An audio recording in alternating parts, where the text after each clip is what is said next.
Baik, kita lanjutkan ke masalah formulasi berikutnya. Yang akan kita formulasikan berikutnya adalah contoh dari masalah distribusi.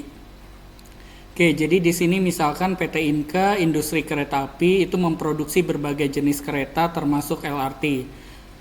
Nah, PT Inka ini memiliki 2 gudang produksi, yaitu gudang 1 di Madiun dan gudang 2 di Banyuwangi. Nah, gudang di Madiun ini mampu mengirimkan paling banyak 15 gerbong LRT, sedangkan dari Banyuwangi itu dapat dikirim tidak lebih dari 25 gerbong. Nah, terdapat permintaan 10 gerbong LRT dari Kutai Kartanegara dan 20 gerbong ke Jakarta. Nah, pengiriman dilakukan melalui jalur darat dengan multi-axle truck atau kombinasi jalur darat dan laut. Kemudian biaya pengiriman dalam satu satuan mata uang untuk 1 unit gerbong LRT itu diberikan pada tabel berikut ya. Jadi biaya pengiriman dari gudang 1 di Madiun ke Kertanegara itu biayanya 6 satuan mata uang. Kemudian dari gudang 1 ke Jakarta itu 2 satuan mata uang. Kemudian dari gudang 2 ke Kutai Kartanegara itu 4, dan dari gudang 2 ke Jakarta biayanya itu 3 satuan mata uang. Nah, kita diminta memformulasikan suatu pemrograman linier dalam 4 variabel dan dalam 2 variabel untuk menentukan berapa banyak gerbong yang dikirim dari setiap gudang ke setiap kota tujuan agar biaya pengirimannya itu minimum. Jadi di sini nanti kita akan membuat 2 model pemrograman linier. Yang pertama dalam 4 variabel dan yang kedua itu dalam 2 variabel. Oke, jadi kita lihat dulu pemrograman linier dalam 4 variabel.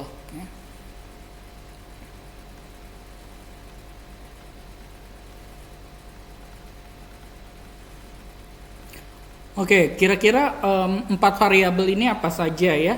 Jadi kan di sini kita punya 2 buah gudang ya, katakanlah gudang ke-1 dan gudang ke-2 ya. Jadi kita punya 2 buah gudang, gudang 1 di Madiun, gudang kedua itu di Banyuwangi.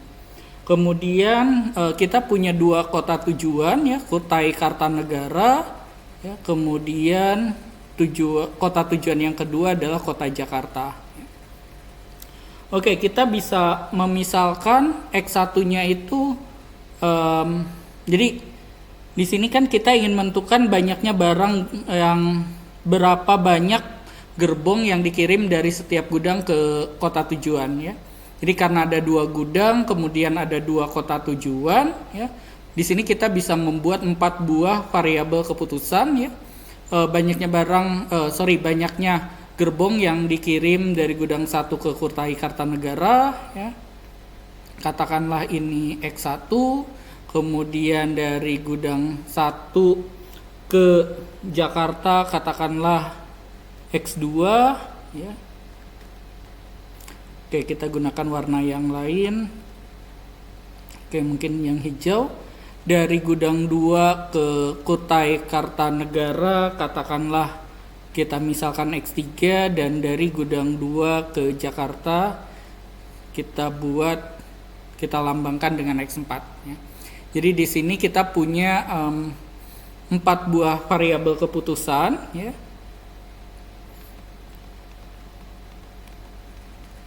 Jadi variabel keputusannya itu ada 4. Jadi misalkan X1 ini adalah banyaknya gerbong yang dikirim dari gudang 1 ke Kutai Kartanegara ya. Kemudian X2 ini banyaknya gerbong yang dikirim dari gudang 2 ke Kutai Kartanegara. X3 adalah banyaknya gerbong yang dikirim dari X2 tadi gudang 1 ke Jakarta ya. Gudang 1 ke Jakarta. X3 adalah gudang 2 ke Kutai Kartanegara. Dan X4 adalah banyaknya gerbong yang dikirim dari gudang 2 ke Jakarta. Oke, setelah kita identifikasi dan definisikan variabel-variabel keputusannya, kita lanjutkan ke mendefinisikan fungsi objektifnya.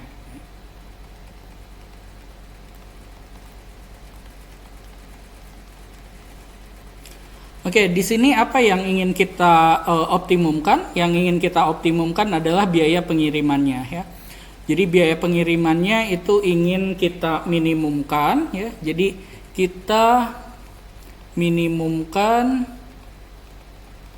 biaya pengiriman.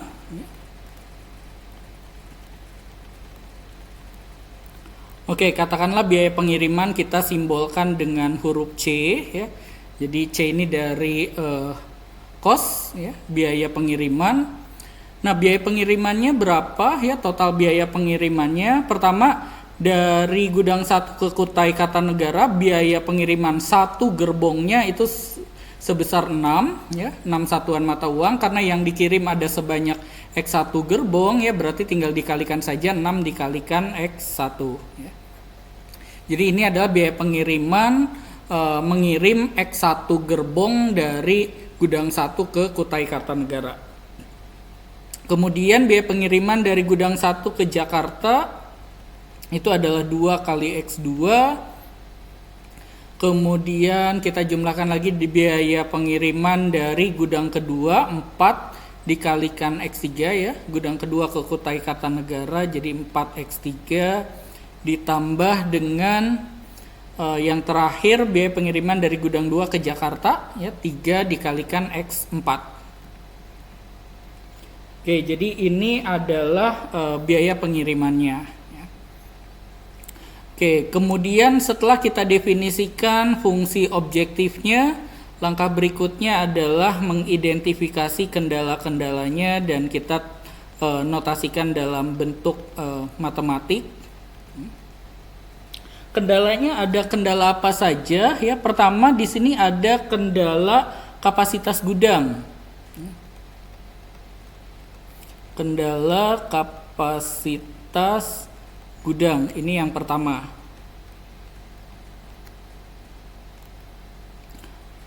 Oke, kendala kapasitas gudang pertama, ya. Gudang pertama itu di Madiun itu mampu mengirimkan paling banyak 15 gerbong saja.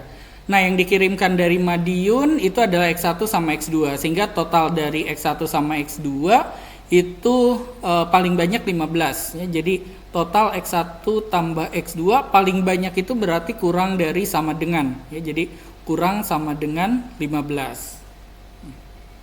Itu gudang yang pertama, ya. Kemudian kendala kapasitas gudang yang kedua.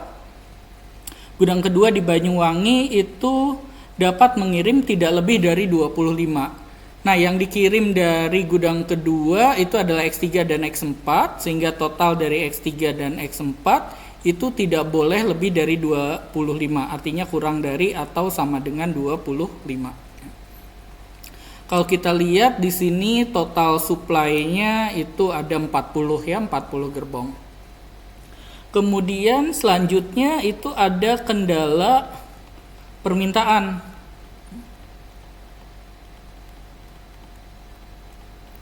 Nah, dari Kutai Kartanegara itu memintanya 10 gerbong, ya. Lihat di sini tidak ada kata-kata paling banyak atau paling sedikit, ya, tidak ada kata-kata tidak lebih dari atau tidak kurang dari, ya. Permintaannya harus 10 gerbong dari Kutai Kartanegara. Berarti di sini kendalanya itu bukan pertaksamaan melainkan persamaan, ya. Jadi permintaan dari Kutai Kartanegara itu dikirimnya sebanyak berapa? Sebanyak X1 sama X3, ya. Jadi X1 ditambah X3-nya itu harus sama dengan 10 buah, ya, 10 buah gerbong. Kemudian Kota Jakarta itu meminta 20 gerbong, ya.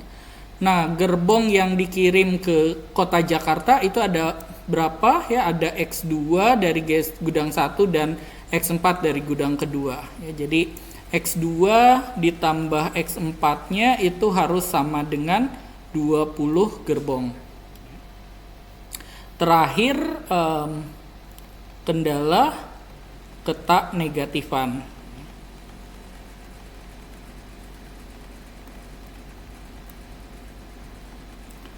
Oke, kendala ketak negatifan karena di sini X1, X2, X3, X4 itu menyatakan banyaknya gerbong, maka X1, X2, X3 dan X4 itu harus lebih besar sama dengan 0.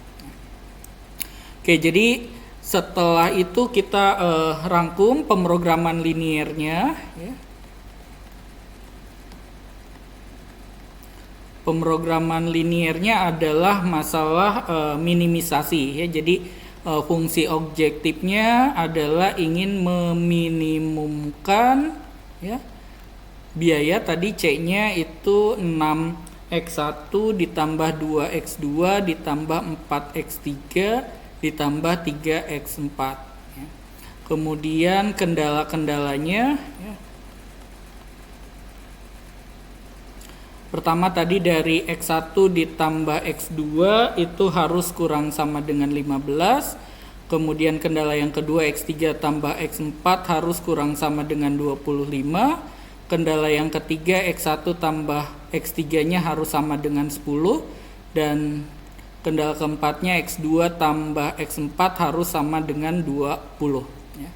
Terakhir dari kendala ketak negatifan kita punya X1, X2, X3, X4 itu harus lebih besar sama dengan 0. Ya. Oke, jadi ini adalah pemrograman liniernya ya. Jadi dari contoh ini kita bisa lihat bahwa kendalanya itu tidak selamanya persamaan linier, bisa saja dia merupakan persamaan linier ya. Tapi seringnya memang kendala itu berupa persamaan linier. Nah, pemrograman linier ini bisa kalian selesaikan dengan menggunakan bantuan Microsoft Excel ya dengan fitur solver ya. Nanti kalian akan peroleh solusi optimalnya ya. Solusi optimalnya nanti kalian akan peroleh X1-nya 0, X2-nya itu 15, X3-nya itu 10, X4-nya itu sama dengan 5 ya. Oke, jadi kalau kita gambarkan lagi ya, jadi ini gudang pertama, kemudian ini gudang kedua, kemudian kota tujuan pertama, kota tujuan yang kedua ya. Tadi gudang yang pertama itu maksimum 15 gerbong, gudang yang kedua maksimum 25 gerbong, Kutai Kartanegara minta 10 gerbong dan Jakarta minta 20 gerbong. Jadi dari gudang 1 ke Kutai Kartanegara ternyata tidak ada yang dikirim gerbongnya, jadi 0 ya. Jadi kita nggak perlu buat garis di sini ya.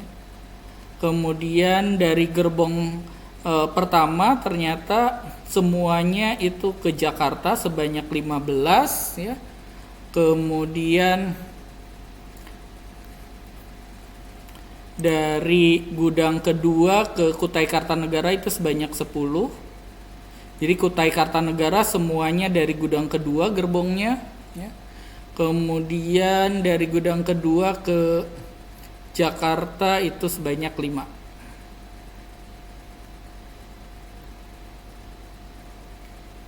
Oke, jadi dari gudang kedua walaupun maksimumnya itu 25 gerbong ya, yang dikirim itu hanya 15 saja ya. Karena di sini supply-nya itu lebih banyak dibandingkan demand-nya ya. Oke, itu kalau misalkan kita formulasikan pemrograman liniernya itu dalam 4 variabel ya. Bagaimana kalau misalkan kita formulasikan dalam 2 variabel ya. Oke, jadi ya kita tuliskan di sini pemrograman linier dalam 2 variabel. Oke, bagaimana caranya supaya menjadi 2 variabel ya?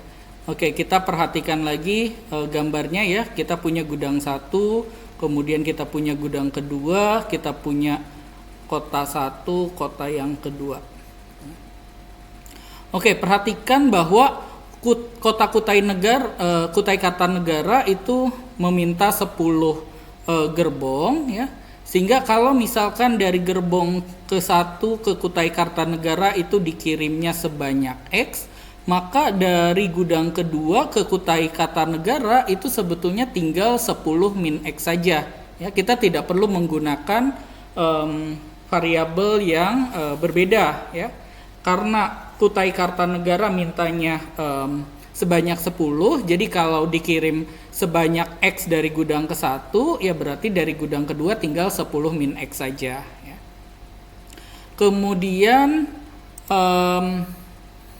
Kota Jakarta itu mintanya sebanyak 20 gerbong. Jadi kalau dari gudang yang pertama itu dikirimnya sebanyak Y buah gerbong, maka dari gudang kedua itu sebetulnya tinggal 20 dikurangi Y saja ya. Jadi tidak perlu menggunakan variabel yang lain ya, sehingga yang kita butuhkan di sini hanya 2 buah variabel saja ya, variabel X dan variabel Y ya.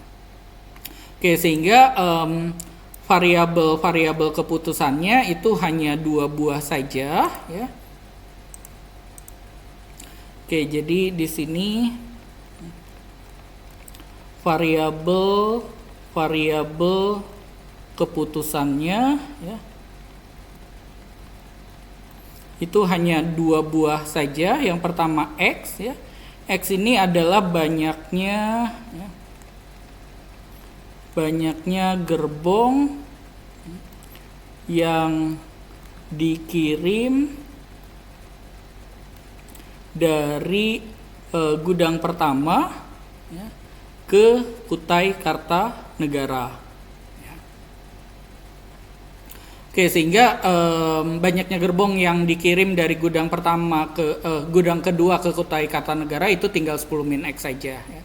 Kemudian Y-nya ini banyaknya gerbong yang dikirim dari gudang pertama ke Jakarta. Ya. Oke, setelah kita identifikasi variabel-variabel keputusannya, sekarang kita definisikan fungsi objektifnya. Fungsi objektifnya tadi kita ingin meminimumkan biaya ya. Meminimumkan biaya pengiriman, kita sudah simbolkan tadi biaya pengirimannya sebagai C ya. Oke, biayanya 6 dari gudang 1 ke Kutai Kartanegara jadi 6 dikali X ya. Oke, tidak perlu pakai kurung di sini. 6 dikali X. Kemudian dari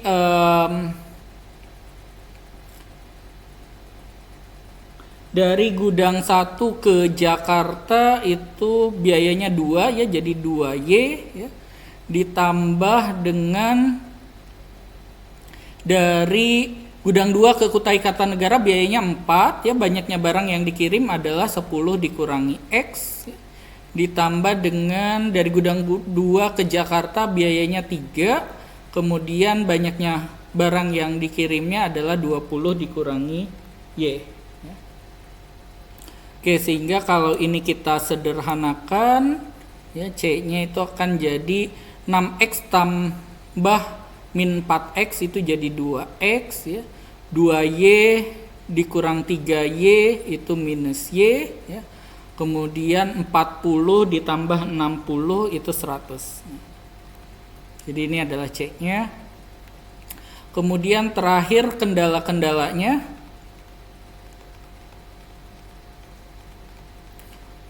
Oke.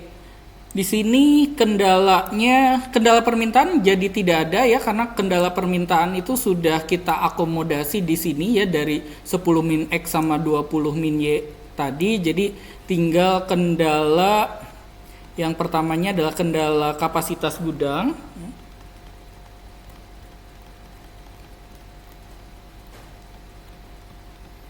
Untuk yang gudang pertama ya, kapasitasnya itu sebanyak 15 tadi ya, yang dikirim dari gudang pertama itu adalah X ditambah Y ya.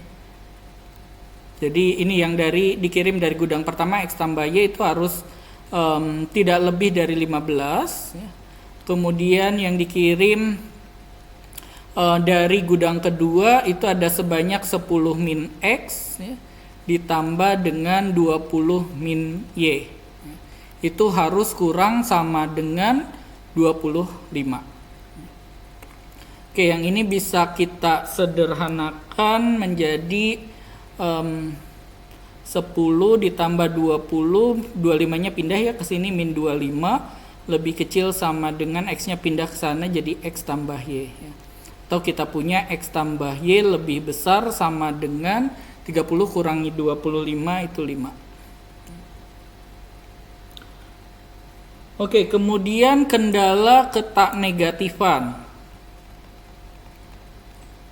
Jadi sudah tidak ada kendala permintaan ya. Jadi masuk ke kendala ketak negatifan.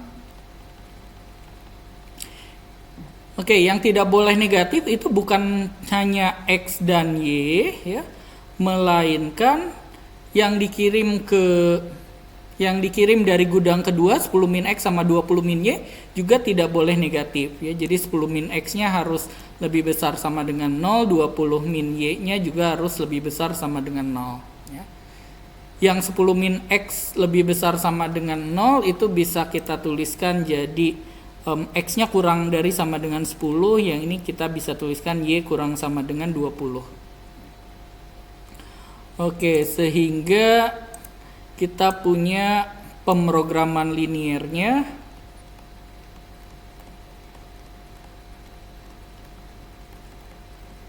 Itu adalah masalah minimisasi, minimumkan biayanya tadi C-nya itu adalah 2X dikurangi Y ditambah 100 ya. Kemudian dengan kendalanya, kendala yang pertama tadi dari kapasitas gudang ya, X tambah Y-nya harus kurang sama dengan 15, X tambah Y-nya harus lebih besar sama dengan 5. Dari kendala ketak negatifan kita punya X-nya harus lebih besar sama dengan 0, Y-nya lebih besar sama dengan 0, X-nya kurang sama dengan 10, dan Y-nya kurang sama dengan 20. Nah, pemrograman linier 2 POBA ini bisa kita selesaikan juga dengan menggunakan fitur solver di Excel, ataupun kalian bisa juga mencoba dengan metode garis lidik dan metode titik pojok. Nanti akan diperoleh ya, solusi optimalnya itu ketika X-nya sama dengan 0 dan Y-nya sama dengan 15 ya. Sehingga kalau kita gambarkan lagi ya, jadi ini gudang pertama, gudang kedua, kotak pertama, kotak kedua ya. X itu tadi dari gudang pertama ke Kutai Kartanegara, karena 0 tidak perlu digambarkan ya, sisanya 10 min X itu dari gudang kedua ke Kutai Kartanegara itu sebanyak 10 ya. Kemudian dari gudang pertama ke Jakarta itu sebanyak Y 15 ya. Sebanyak 15 ya. Dari gudang kedua ke Jakarta ya, itu tinggal sisanya saja ya, 20 dikurangi Y tadi ya, 20 kurangi 15 itu jadi 20 kurangi 15 itu sama dengan 5 ya. Jadi solusinya itu sama saja dengan solusi pemrograman linier 4 POBA ya. Jadi mau kita modelkan dengan pemrograman linier dalam 4 POBA ataupun dengan 2 POBA, itu menghasilkan hasil yang sama.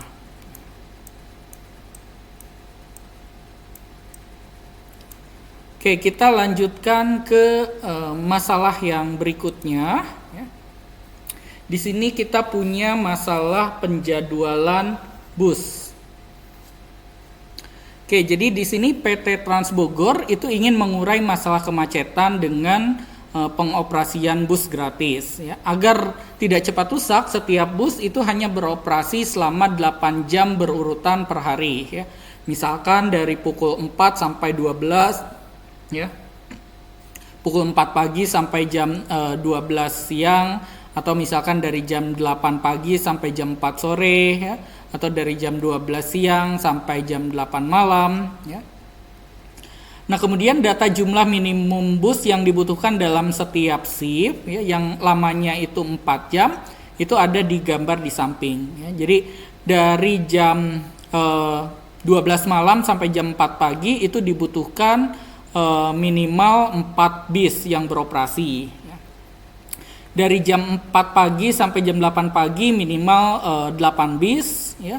Sampai di sini jam 10 malam sampai jam 12 malam itu dibutuhkan minimal 4 buah bis. Nah, ingin ditentukan berapa banyak bus yang beroperasi di setiap shiftnya ya, agar bus yang digunakan itu sedikit mungkin ya. Ini kalau misalkan digunakan 3 shift kerja biasa, misalkan jam 12 sampai jam 8, jam 8 sampai jam 4, kemudian jam 4 sampai jam 12 malam, itu diperlukannya itu 30 bis ya. Nah, apakah 30 bis ini optimal ya? Oke, pertama kita formulasikan terlebih dahulu ya masalahnya ya. Kita tentukan dulu variabel-variabel keputusannya ya. Oke, jadi ini untuk masalah penjadwalan bus ya. Oke, kita coba gambarkan dulu saja ya gambar yang di samping ini tadi. Oke, katakanlah 4-nya ada di sini ya, 4, kemudian 8-nya ada di sini, kemudian 10, kemudian 7, kemudian 12,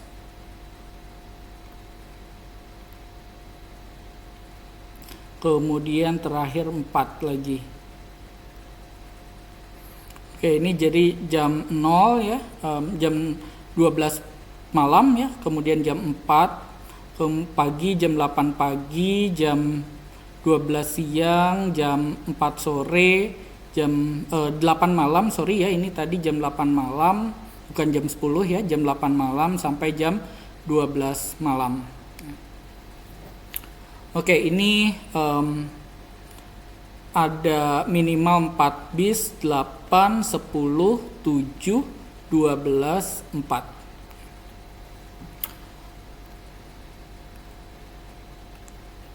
Oke, variabel-variabel keputusannya itu bisa kita lihat dari ini ya, berapa banyak bis yang beroperasi di setiap shiftnya ya. Jadi variabel-variabel keputusannya itu adalah banyaknya bisnya ya. Karena banyak bisnya itu hanya beroperasi selama 8 jam ya, berarti bisa dari jam 0 sampai jam 8. Ini kita bisa misalkan sebagai X1 ya. Jadi X1 ini adalah banyaknya bis yang beroperasi dari jam 12 malam sampai jam 8 pagi ya. Kemudian yang dari jam 4 pagi sampai 12 siang itu kita misalkan X2. Yang dari jam 8 pagi sampai jam 4 sore itu misalkan X3. Dari jam 12 siang sampai jam 8 malam itu X4. Kemudian dari jam 4 sore sampai jam 12 malam itu sebagai X5. Terakhir dari jam 8 malam ya, itu sampai jam 4 pagi ya.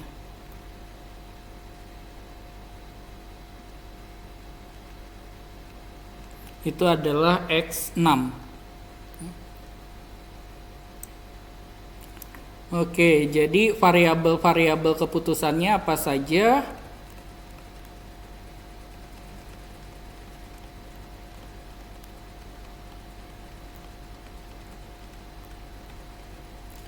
Variabel-variabel keputusannya yang pertama adalah X1 ya. X1 ini adalah banyaknya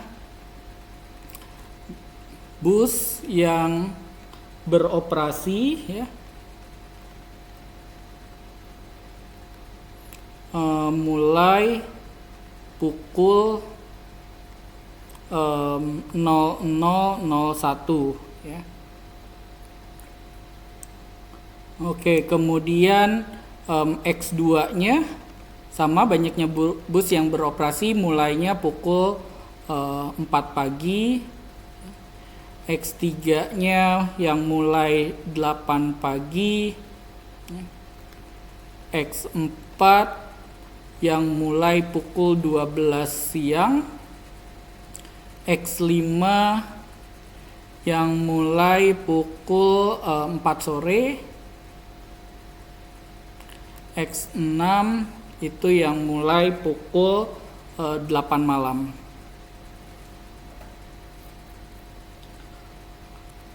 Oke, kemudian fungsi objektifnya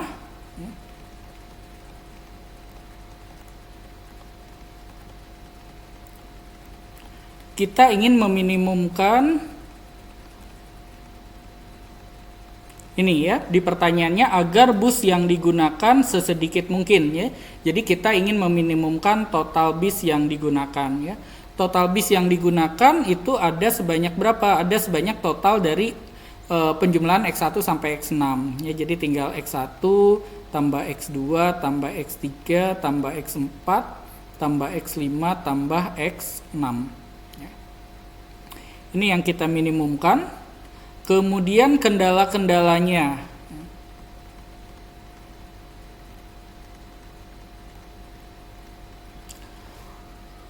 Oke, kendala-kendalanya itu dari pukul 12 malam sampai jadi dari pukul 12 malam sampai pukul 4 pagi itu minimum harus ada 4 buah bis. Harus ada 4 buah bis.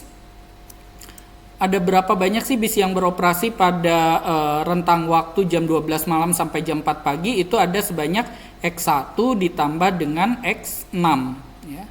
Jadi X1 ditambah X6-nya minimal harus ada 4 bis ya, berarti minimal itu lebih besar atau sama dengan 4. Kemudian yang dari pukul 4 sampai pukul 8 itu ada sebanyak berapa ya? Di gambar ini ada sebanyak X1 ditambah dengan X2. Oke, jadi X1 ditambah X2-nya harus minimal ada 8 buah bis ya. Kemudian yang dari jam 8 sampai jam 12 itu ada sebanyak X2 ditambah X3 ya. Itu harus minimal 10 bis. Kemudian dari jam 12 sampai jam 4 itu X3 ditambah X4 minimalnya 7 ya. Kemudian yang dari jam 4 sampai jam 8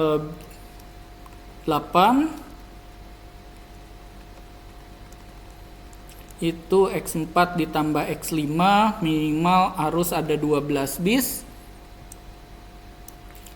Kemudian terakhir dari jam 8 malam sampai jam 12 malam itu adalah X5 ditambah X6, itu minimal harus ada 4 buah bis. Dan terakhir kendala ketanegatifan X1, X2, X3, X4, X5, X6 itu harus lebih besar sama dengan 0. Nah, katakanlah minimumkan Z ya. Ini kita minimumkan fungsi objektifnya Z sama dengan ini.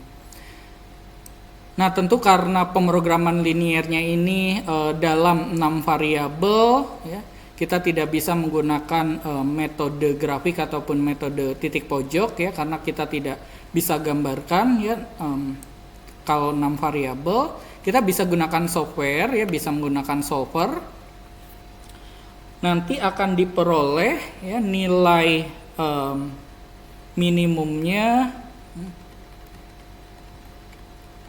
nilai minimum dari Z itu akan diperoleh sama dengan 26 ya.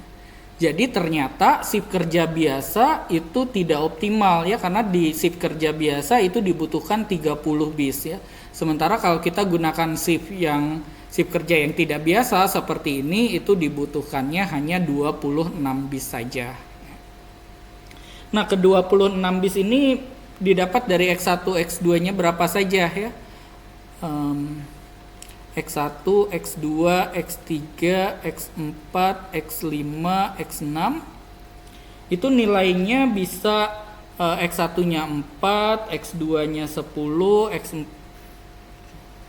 kemudian X3-nya 0, ya, X4-nya 8, X5-nya 4, X6-nya 0 ya.